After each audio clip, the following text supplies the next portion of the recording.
A betrayal. Discovered. While recovering from surgery, I overheard my wife and teenage daughter in the hospital hallway.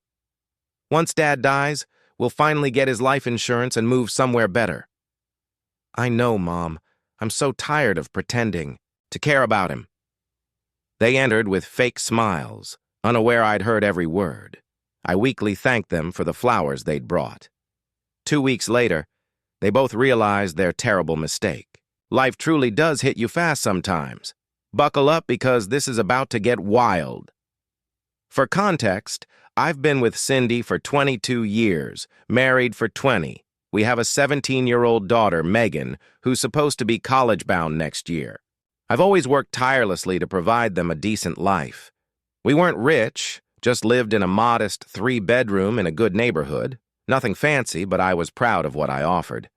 That was 2 weeks ago. I landed in the ER with a severely infected gallbladder. The pain was excruciating. Imagine being repeatedly stabbed while your insides are on fire. Fun times. They rushed me into emergency surgery, but there were complications. My doctor later explained my gallbladder was a ticking time bomb, and its removal was messy. I ended up with a nasty infection, keeping me hospitalized for a week. Bree, surgery itself isn't the point, it's what happened on day 3 of my hospital stay. I was drifting in and out of consciousness from the meds. That weird state where you're not fully asleep but not awake either. That's when I heard voices outside my door. Cindy and Megan had texted earlier, saying they were bringing flowers. I was about to call out when something made my blood run cold. Cindy was speaking in an excited, hushed tone I hadn't heard from her in years. She said that once I died, they'd finally get the life insurance money and move somewhere better. Once I died, not if, like she was counting on it. Then Megan, my baby girl, responded that she was so tired of pretending to care about me. I swear it felt like someone had ripped my heart out through my throat. Physically painful. I've never felt anything like it. They had no idea I was awake. The door was slightly ajar, and they were just standing in the hallway, discussing my death as casually as weekend plans, about how inconvenient it was that I was still breathing. I had maybe 10 seconds to process this before they pushed the door open. And let me tell you, the Academy Awards have nothing on these two. They came in, all smiles and concern. Cindy kissed my forehead. Megan placed a vase of flowers down and asked how I was feeling. I don't know how I managed it, but I just weakly thanked them for the flowers, said I was tired, and asked if they could come back later. They looked almost relieved to have an excuse to leave.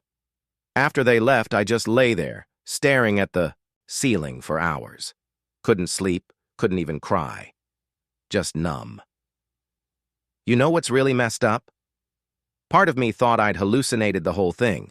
The meds were strong. Maybe I dreamed it. But then I started thinking about the past year. How Cindy had been asking weird questions about my life insurance policy, which I'd upgraded when Megan was born. How she'd commented on her friend's new place in an upscale neighborhood. How Megan had been increasingly distant, always too busy for our traditional Sunday football games. Little things that didn't seem important at the time, but put them together? Yeah. I spent the night making a plan. First thing, I texted my brother, Owen. We've always been close, and I knew I could trust him. I just asked him to come to the hospital alone the next morning, no details. Owen showed up around 9 a.m. The nurses had just finished their rounds, so we had privacy. I told him everything. He thought I was joking at first. I can't blame him. It sounds like a trashy daytime TV show. But he saw my face and knew. Owen suggested a private investigator, but I wasn't ready for that. Instead, I asked him to do some digging through our home computer when Cindy and Megan weren't around. He has a key for emergencies. 2 days later, Owen came back with screenshots. Cindy had been searching how long after death is life insurance paid and average hospital stay for gallbladder complications. She'd also been looking at houses and neighborhoods we could never afford on my salary alone. There were emails to a realtor about viewing properties once things settle down. I felt like I was living in some alternate reality. This woman had slept beside me for over 2 decades. We'd built a life together. I remembered her happy tears when I surprised her with a weekend getaway for our 10th anniversary, just a little cabin by the lake, all I could afford. How she'd held my hand through my mom's funeral 5 years ago. Was it all fake? Had she been waiting for me to die this whole time? And Megan. That was even worse somehow. I taught her to ride a bike, stayed up all night building her science, fair projects, worked double shifts so I could buy her the laptop she needed for school. I thought we had a good relationship, not perfect. What parent of a teenager has a perfect relationship? But solid. Apparently not. The next few days in the hospital were surreal. They visited every day, and I watched them with new eyes. I noticed how Cindy checked the monitors when she thought I wasn't looking, how she asked the nurses about my progress in that concerned voice that now sounded so false. Megan was always on her phone, barely engaging, clearly just there out of obligation. I started playing up my symptoms, wincing more when I moved, talking about how tired I was, how the doctors were concerned about my recovery. I saw something flicker in Cindy's eyes when I mentioned the doctor wanted more tests. Was it hope? The thought made me sick. On day 5, Owen brought me my tablet so I could watch some shows. What I actually did was log into our shared accounts and checked our joint banking history. Cindy had recently been shopping more. Nothing crazy expensive, but small luxury items, new shoes, fancy skincare, meals at nice restaurants with her friends. Meanwhile, she'd been complaining about money being tight and asking me to cut back on unnecessary expenses, like my monthly poker night with friends, which costs a grand total of $30. I also found out she'd called our insurance company 3 times in the past month, just verifying details according to the call logs I could see in our phone account. By the time I was discharged a week after surgery, I had a pretty clear picture. My wife of 20 years was waiting for me to die, possibly for years, and she'd poisoned my daughter against me too. The doctor gave me strict recovery instructions, 6 weeks of taking it easy, no heavy lifting, regular checkups. I nodded and thanked him, while internally making very different plans. Cindy drove me home, fussing over me in a way that now felt suffocating. She'd set up a temporary bed in the living room so I wouldn't have to manage the stairs. So thoughtful, right? Or maybe she just wanted to monitor my condition more easily. That night, while they thought I was sleeping, I texted Owen again. Told him I needed his help with something important. Something that would make sure Cindy and Megan would regret the day they decided my life was worth more to them as an insurance payout than as a husband and father. I may be down, but I'm definitely not out. And in 2 weeks, they're both going to realize what a terrible mistake they've made. The plan unfolds first off. Holy crap, the responses to my last post. My inbox literally exploded. RIP notifications. Lol, thanks for all the support and advice. Some of you guessed my plan, and you weren't far off. It's been exactly 1 week since I got home from the hospital. One of the weirdest weeks of my life, to be honest. Ever try to act normal around people you now know are basically waiting for you to kick the bucket? 0 out of 10. Do not recommend. The morning after I got home, I called my buddy Arthur while Cindy was out grocery shopping. Arthur and I go way back. We played football together in high school, and he was my best man. He's also a lawyer, which is coming in pretty handy right about now. I told him everything. The conversation I overheard, the evidence Owen found, all of it. Arthur was quiet for a long time, then just said, "Damn, that's cold." He advised me not to confront them yet, said I needed more evidence and to get my financial ducks in a row first. Smart man. He came over the next day while Cindy was at her weekly book club. Spoiler alert, based on her Goodreads activity, she hasn't actually read a book in months. We sat in my temporary living room bed setup, and he walked me through all my options. Divorce is on the table, obviously, but there's more to it. I wanted to make sure that when I pulled the trigger, there'd be no room for them to wriggle out or take me for more than they deserve, which at this point is exactly zero. The first thing Arthur suggested was changing my life insurance policy. Currently, Cindy is the primary beneficiary, with Megan as secondary. We set it up years ago when Megan was little. The policy is worth $350,000. Not a fortune, but enough to apparently inspire murder by waiting in my dear wife's heart. Arthur helped me contact my insurance agent to make the changes. I removed Cindy completely and changed the split to 60% for a cancer research foundation. My dad died of cancer 10 years ago, and 40% to Megan, but with a twist. It goes into a trust she can't access until she's 30. And here's the kicker. My brother Owen will be the trustee, not Cindy. So even if I do kick the bucket, Cindy gets exactly jack squat. Next up were our joint bank accounts. We've got about $37,000 in savings. Not a ton, but we've been putting away a little each month for years. Arthur advised me to move half into a new account under just my name. Legally, I'm entitled to 50% without raising red flags in divorce proceedings, so that's what I did. Transferred $1,800 to a new account at a different bank. The look on the bank teller's face when I explained I needed a new account. I must have looked like hell, still recovering and all. She probably thought I was really dying and trying to hide money from the government or something, LOL. While I was handling the financial stuff, Owen was helping me gather more evidence. He's been coming over to help out around the house while I recover. Cindy actually seemed grateful for this at first. Less work for her. But Owen's been paying attention.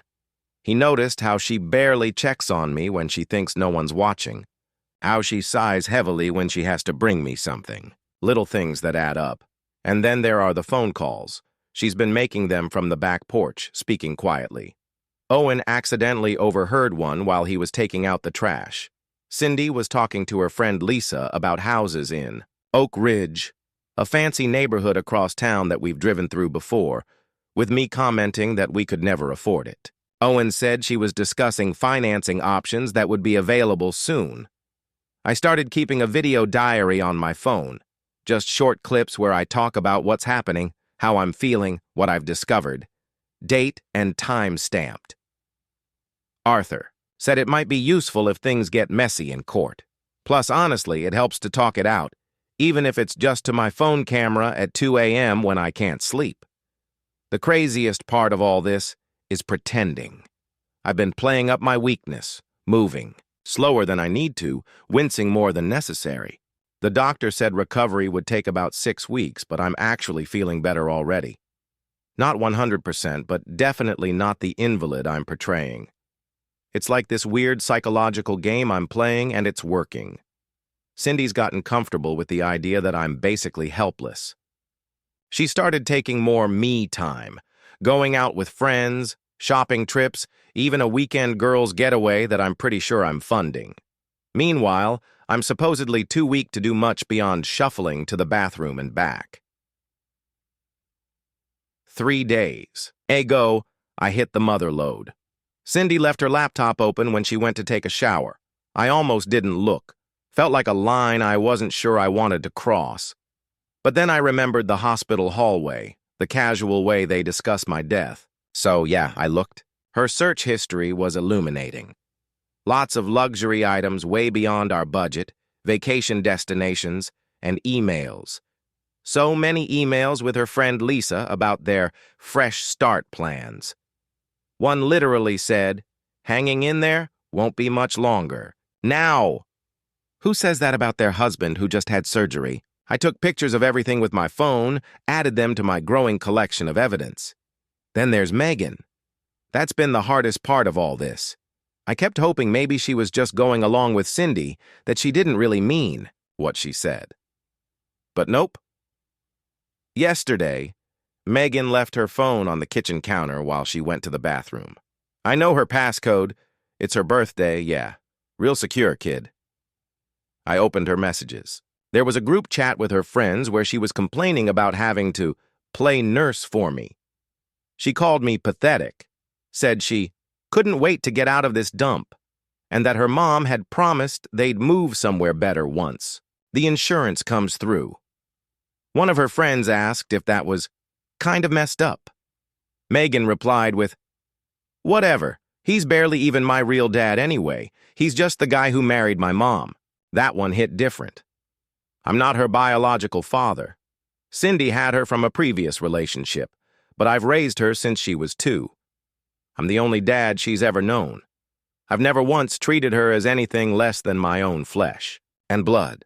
I was there for every school play, every scraped knee, every nightmare. I put money aside every month for her college fund. And this is what she really thinks?" I sat there holding her phone, feeling like I'd been punched in the stomach. I almost confronted her right then and there, but I remembered Arthur's advice. Stick to the plan, don't show your hand too early. So I put her phone back, went to my temporary bed in the living room, and made a decision about that college fund. See, I've been saving for Megan's education since she was 3. It's not a proper college fund with all the tax benefits. We couldn't afford that setup, just a dedicated savings account with about $42,000 in it. It's in my name, with the intention of giving it to her when she starts college next year. Well, intentions change. I called Arthur again. Found out that legally the money is mine. I don't have to give her a penny of it. But despite everything, I couldn't bring myself to just take it all away. So we came up with a compromise. The money will go into a trust, similar to the life insurance arrangement. She can use it for education only, with Owen approving the payments directly to the school. No new car, no apartment in a fancy area with her mom, just education, as it was always intended. Last night, I made my final preparations. I transferred the college fund into the new trust arrangement. I gathered all my evidence into a folder on a flash drive with a backup on the cloud. I practiced what I was going to say, how I was going to say it, and then I texted both Cindy and Megan asking if we could have a special family dinner tomorrow. I said I was feeling a bit better and wanted to celebrate a small victory. Cindy seemed surprised, but agreed. Megan replied with, "Sure, whatever," her standard response to everything these days. Owen and Arthur both think I should wait longer, gather more evidence. But I'm done waiting. I'm done pretending. The betrayal eats at me every day, making it harder and harder to keep up the act.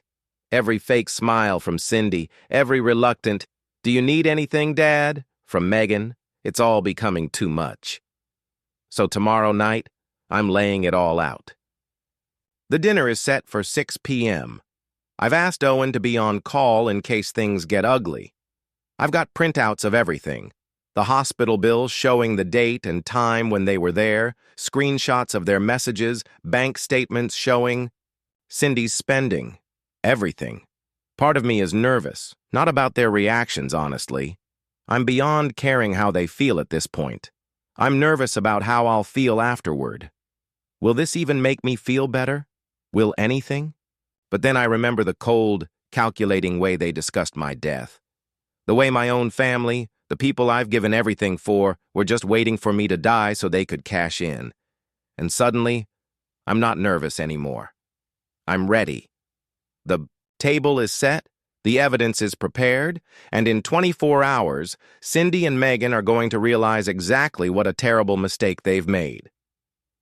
The confrontation and aftermath all right Reddit. It's been 3 days since the dinner. Sorry for the delay in updating. I needed some time to process everything that went down. Plus, I've been busy moving my stuff out. But I promised you all the final chapter of this saga, so here it is. First off, thanks for all the DMs checking, if I'm okay. I am. Well, as okay as someone can be after their entire family life implodes. But physically, I'm good. Turns out anger is a hell of a motivator for healing. Who knew? So, the dinner. I spent all day prepping for it while Cindy was at work and Megan was at school. I actually cooked everything myself. Nothing fancy, just spaghetti and meatballs, garlic bread, and a salad. It's Megan's favorite meal from when she was little. Yeah, I'm aware of the irony of making her favorite meal for this particular occasion, but old habits die hard, I guess. I set the table with our good dishes. You know, the ones that normally only come out at Thanksgiving or Christmas. Printed out all my evidence and put it in a folder next to my plate. Set up my phone to record everything. Even shaved and put on a nice button-down shirt instead of the sweatpants and t-shirts I'd been living in during my recovery. Owen texted me around 5 p.m. to check in, asked if I was sure I wanted to do this without him there. I told him I needed to handle it myself, but that he should be ready to come over if I called. Arthur had also texted his support, reminding me to stay calm and stick to the facts. At about 5:30, Cindy came home. She seemed surprised to see the table set and food made, asked if Owen had helped me with it all. I just smiled and said I was feeling much better. She got this weird look on her face, kind of disappointed, but covered it quickly, said she was going to change before dinner. Megan got home at 5:45, already complaining about some drama with her friends before she even closed the front door. She stopped mid-sentence when she saw the dining room, asked what the special occasion was. I just said I wanted to have a nice family dinner. By 6, we were all seated. The normality of it was almost surreal. Here we were having dinner like any other family, while I was sitting on a nuclear bomb of information, ready to destroy everything. I waited until they'd both taken a few bites. Cindy was going on about some office gossip. Megan was half listening while scrolling on her phone under the table. I cleared my throat and asked Megan to put her phone away. "Just for dinner." She rolled her eyes but did it.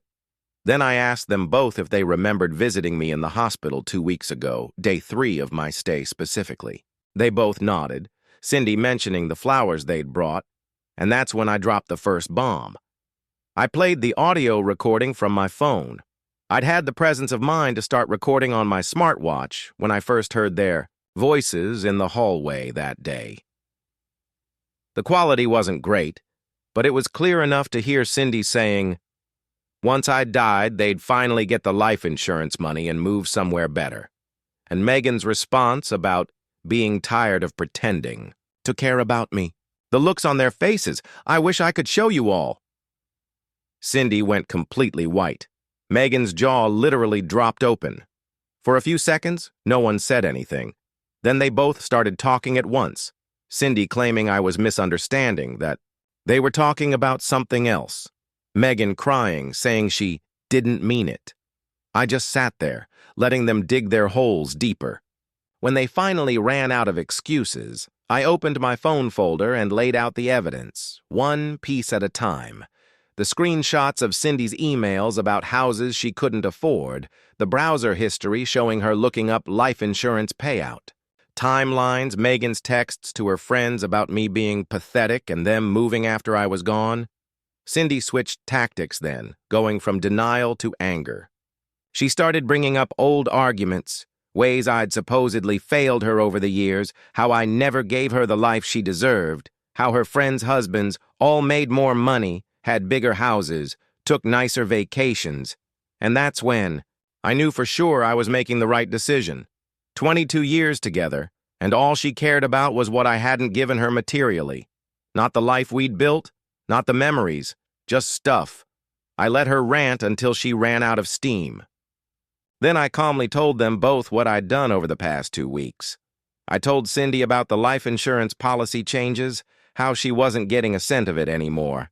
Her face actually twitched when I said that, like I'd slapped her. I told her about the savings account I'd split, taking my legal half. I informed her that divorce papers would be delivered to her tomorrow, and that I'd already consulted with a lawyer who assured me she wouldn't get much given the circumstances.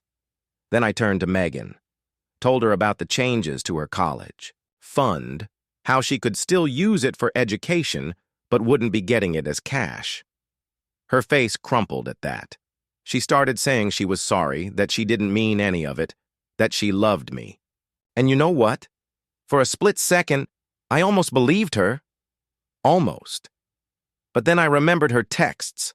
Not even the ones about waiting for me to die. The one where she said I wasn't her real dad, just the guy who married her mom. So I looked. her in the eye and told her that while I would always love her, I didn't trust her anymore. That trust is earned, and she'd have to earn it back if she wanted me in her life again. Cindy started getting desperate then. Tried to pull the butt. We're family card, said we could work through this in counseling. I just laughed. Asked her if she'd been thinking about our family bond when she was planning how to spend my life insurance. The dinner was basically over at that point, food half-eaten and cold, Cindy crying. Megan texting someone frantically, under the table. Probably her friends for support. I stood up and told them I'd be staying at Owen's place effective immediately, and that I expected them both to be out of the house by the end of the month, once the divorce proceedings determined how assets would be split. Then I grabbed my pre-packed bags from the bedroom and walked out.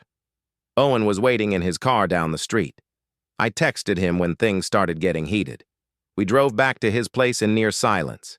He asked if I was okay once, and I just nodded. Didn't trust myself to speak much, to be honest. That was 3 days ago. Since then, my phone has blown up with texts and calls from both of them. Cindy alternating between apologizing, threatening me legally, and begging me to come home. Megan mostly just saying sorry over and over.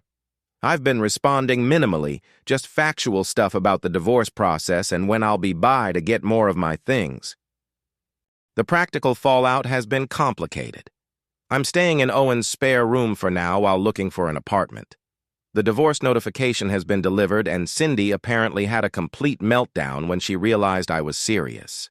She's already tried calling Arthur, my lawyer friend, to explain her side. He didn't take the call, obviously. The hardest part has been dealing with mutual friends and family. Everyone wants to know what happened. Some have taken sides without even hearing the full story. My mom has called like 15 times, confused about why her daughter-in-law and granddaughter are suddenly saying, "I've lost my mind," and abandoned the family. I'm handling it one person at a time, showing the evidence when necessary. Most people get it once they hear the recordings. A few think I'm overreacting, that I should forgive them, because family is family. Those people can kindly fuck right off, to be honest. So where does this leave me? Staying at my brother's place at 49 years old, starting over after 2 decades of marriage. It's not where I expected to be at this point in my life, that's for sure. But you know what? I'm not as devastated as I thought I'd be. There's something weirdly freeing about having all the illusions stripped away. No more pretending everything is fine when it isn't. No more working myself to death for people who see me as a meal ticket rather than a husband and father. I had a beer with Arthur last night, and he said something that stuck with me. He said that some people spend their whole lives never knowing who truly cares about them and who doesn't. At least now I know for sure. 6 months later. The aftermath. It's been 6 months now since that dinner.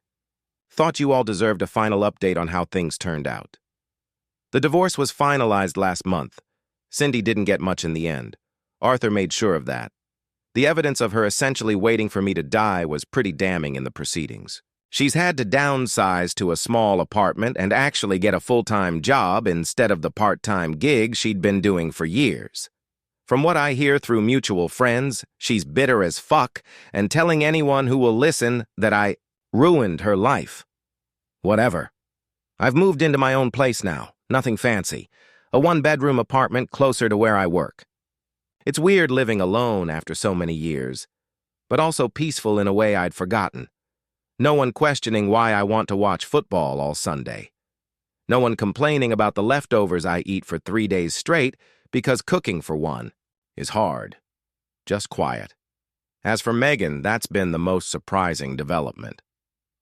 About 2 months after everything went down, she reached out, asking if we could meet for coffee. I was hesitant, but agreed. She showed up looking different somehow, smaller, less sure of herself. She'd brought a handwritten letter, didn't trust herself to say everything right. The gist of it was that she'd been awful, she knew it, and while she wasn't asking for forgiveness, she wanted me to know that she understood now what she'd thrown away. We've met a few more times since then. It's awkward and stilted. Nothing like the relationship we used to have. But it's something.